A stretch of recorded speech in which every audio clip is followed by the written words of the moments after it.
Bocil ini pingin banget main HP kayak temen-temennya, sampai dia itu nekat nyolong HP dari ketua RW dan akhirnya bener-bener malu banget sih guys, kalian harus lihat sih.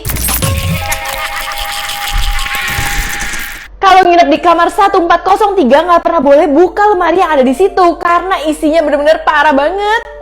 Jadi kisahnya di sini ada seorang cewek yang lagi mau nginep di sebuah apartemen. Nah kali ini dia dapat kamar nomor 1403. Awal-awal pas datang ke apartemen dia seneng banget.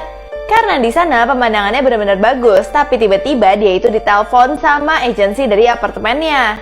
Agensinya nanya, kamu suka nggak di apartemen ini? Dan cewek bilang, aku suka banget. Ini benar-benar kayak apartemen keberuntungan aku.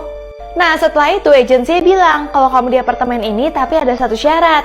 Kamu nggak boleh buka lemari yang ada kertas kuning di atasnya. Di situ ceweknya mikir, ya udahlah aku juga nggak bakal buka lemari tersebut. Akhirnya dia mengiyakan dan setuju aja sama agensi apartemennya ini. Tapi tiba-tiba saat dia udah selesai telepon, dia itu merasa ada telepon yang berbunyi dari dalam lemarinya itu. Nah dia penasaran dong, tapi dia ingat agensi yang nggak boleh suruh dia buka lemarinya. Akhirnya dia diemin aja, tapi di dalam lemari tersebut tuh teleponnya bunyi terus.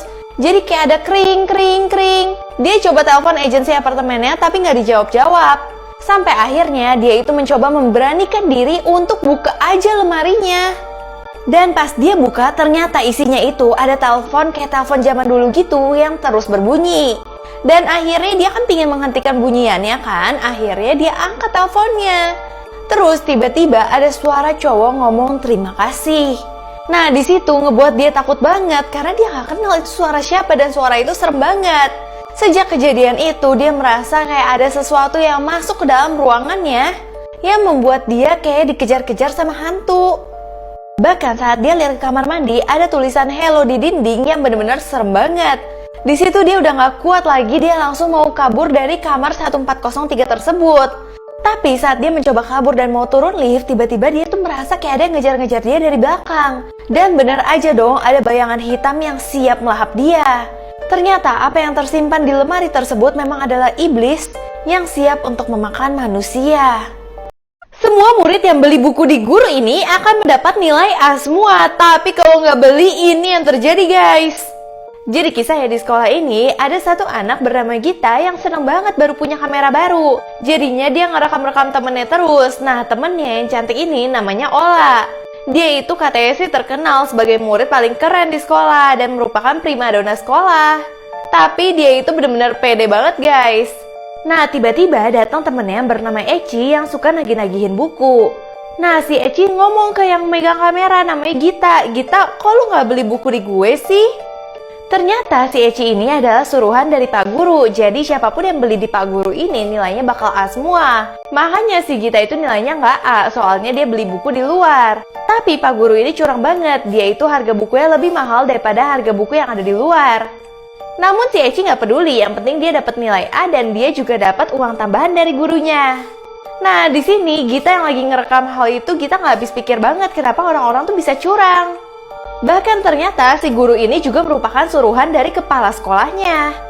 Tapi temennya bilang, aduh nilep-nilep duit kayak gitu udah hal yang wajar banget. Bahkan Ola itu sering nilep duit ayahnya. Nah Gita itu mulai bingung banget sama teman-temannya, merasa temannya itu selama ini melakukan kejahatan dan kesalahan.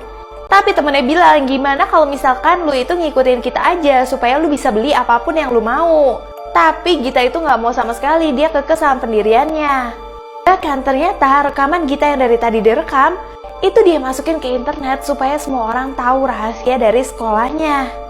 Bocil ini pingin banget main HP kayak temen-temennya, sampai dia itu nekat nyolong HP dari ketua RW dan akhirnya bener-bener malu banget sih guys, kalian harus lihat sih.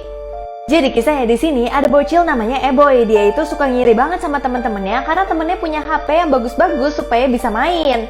Bahkan temennya suka kasih tau Eboy, udah kamu beli HP aja, kenapa enggak sih? Tapi Eboy bilang, iya nanti dibeliin sama orang tua aku. Nah pas lagi main-main ini, tiba-tiba Eboy itu dipanggil untuk pulang. Nah dimana HP-nya Eboy itu udah jadul banget dan bukan smartphone. Makanya Eboy itu sedih banget. Terus tiba-tiba pas dia pulang ke rumah, dia ngelihat ada anak seumuran dia dibeliin smartphone. Di situ dia jadi ngiri banget.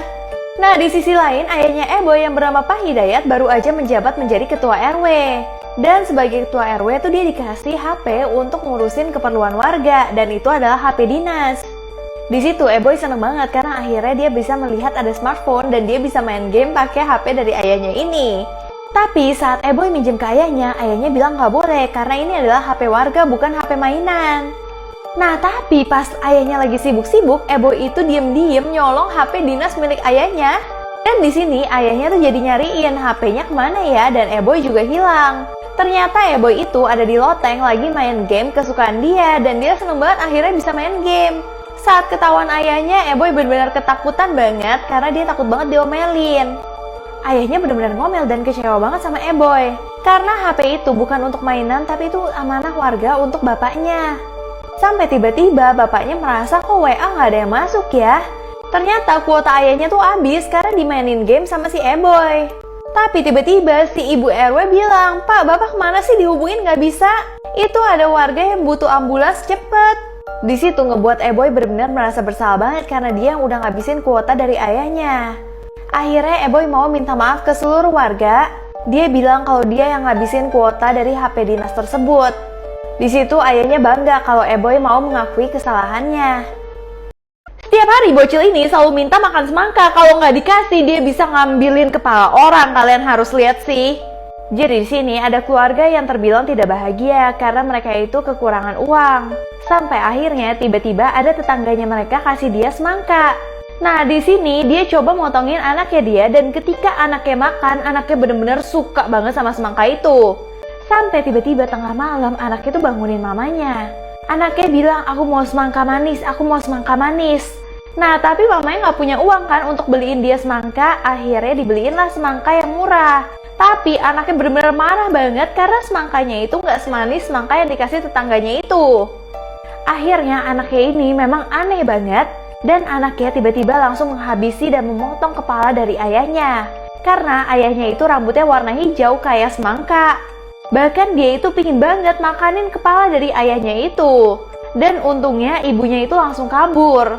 Setelah itu ketika polisi datang, ternyata anak itu memang lagi makanin ayahnya. Tapi anaknya kesel, ternyata kepala ayahnya itu nggak manis seperti semangka yang dia coba sebelumnya. Akhirnya anak ini ditangkap polisi dan langsung masuk ke rumah sakit jiwa. Tapi semenjak saat itu di rumah sakit jiwa dia tetap nyariin semangka dan semangka. Semua murid di sekolah ini yang punya nilai terendah akan langsung dihabisi dan meninggal dunia. Kalian harus lihat sih akhirnya. Jadi kisahnya negara-negara itu harus mengurangi populasi mereka sebanyak 5%.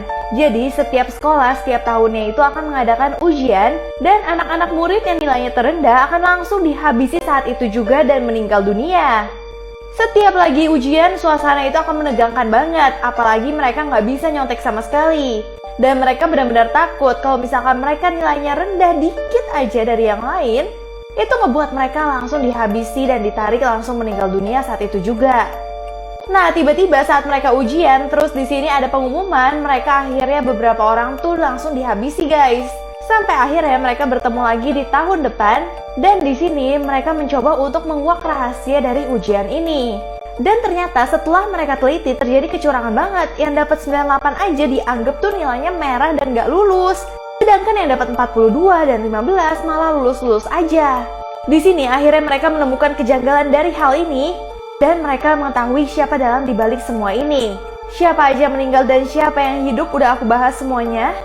Langsung aja kalian cek fullnya di sini ya.